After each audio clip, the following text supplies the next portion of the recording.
paper, LLMs will always hallucinate and we need to live with this, makes a bold claim that hallucinations in large language models are an inherent feature, not just a bug. Let's explore the technical arguments presented. What is the core concept the authors introduce to explain this inevitability? The authors introduce the concept of structural hallucinations.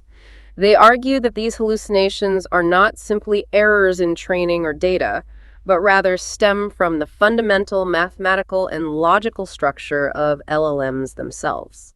That's a fascinating idea. Can you elaborate on how the authors connect this concept to the limitations of LLMs?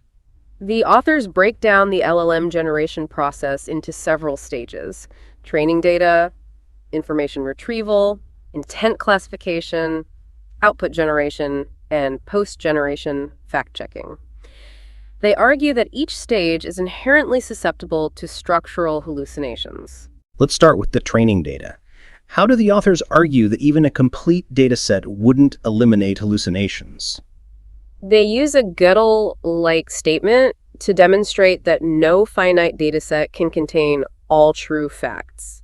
They argue that even if a dataset were complete, the LLM would still be unable to verify the truth of statements that lie outside its knowledge base.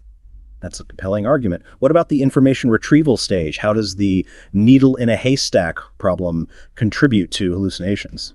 The authors use the undecidability of the acceptance problem to show that LLMs cannot reliably retrieve specific information from a vast dataset. They argue that the model can never predict with certainty whether it will select the correct information or simply produce irrelevant data. So even with a complete dataset, the LLM can't guarantee accurate retrieval. What about intent classification? How does that play into the issue of hallucinations? The authors argue that intent classification is also undecidable. They reduce the needle in a haystack problem to intent classification, showing that the model can never be certain it has correctly understood the user's intent. This ambiguity can lead to misinterpretations and inaccurate responses. It seems like the authors are building a case that even with perfect training and retrieval, the LLM's own generation process is inherently prone to hallucinations. Can you explain their reasoning? Yes, they argue that the LLM's halting problem is undecidable.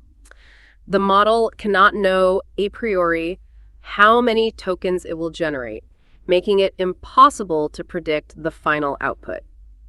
This inherent uncertainty means the LLM can generate any sequence of tokens, including those that are factually incorrect or logically inconsistent. So the LLM can't even predict its own output. That's a significant limitation. What about the final stage, post-generation fact-checking? Do the authors believe that can fully mitigate hallucinations? No, they argue that fact-checking mechanisms are also inherently insufficient. They use a proof by contradiction to show that no finite number of fact-checking steps can guarantee the elimination of all hallucinations. The model's inability to predict its own output and the undecidability of the acceptance problem make it impossible to verify the accuracy of every generated statement. This is a very technical argument. Can you provide a simple example to illustrate these concepts? The authors use a prompt that asks the LLM to generate a sentence and then repeatedly insert a phrase before the end, counting down the number of words remaining.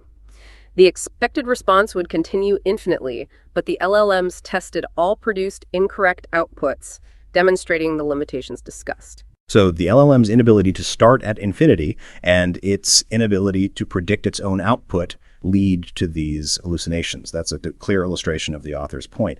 Do the authors offer any solutions to this problem? The authors don't propose a solution to eliminate hallucinations entirely.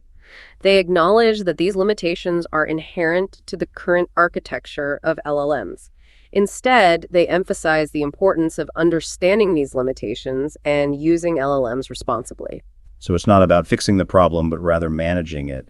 Do the authors suggest any specific strategies for managing these limitations? The authors discuss various techniques that have been developed to mitigate hallucinations, such as chain of thought prompting, retrieval augmented generation, RAG, and uncertainty quantification.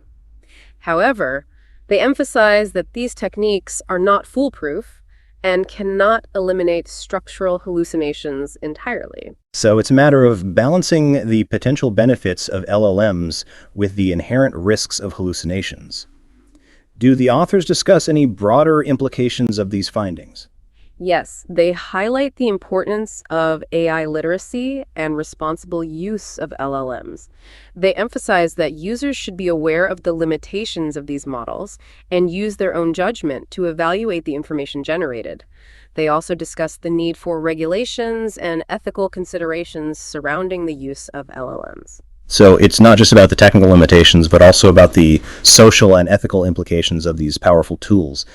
Do the authors suggest any future research directions? Yes, they suggest further research into identifying and mitigating structural hallucinations, developing benchmarks to measure their prevalence, and exploring domain-specific approaches to reduce hallucinations in specific applications. They also call for research into improving AI literacy and promoting responsible use of LLMs. This has been a fascinating discussion on the inherent limitations of LLMs. Thank you for sharing your insights.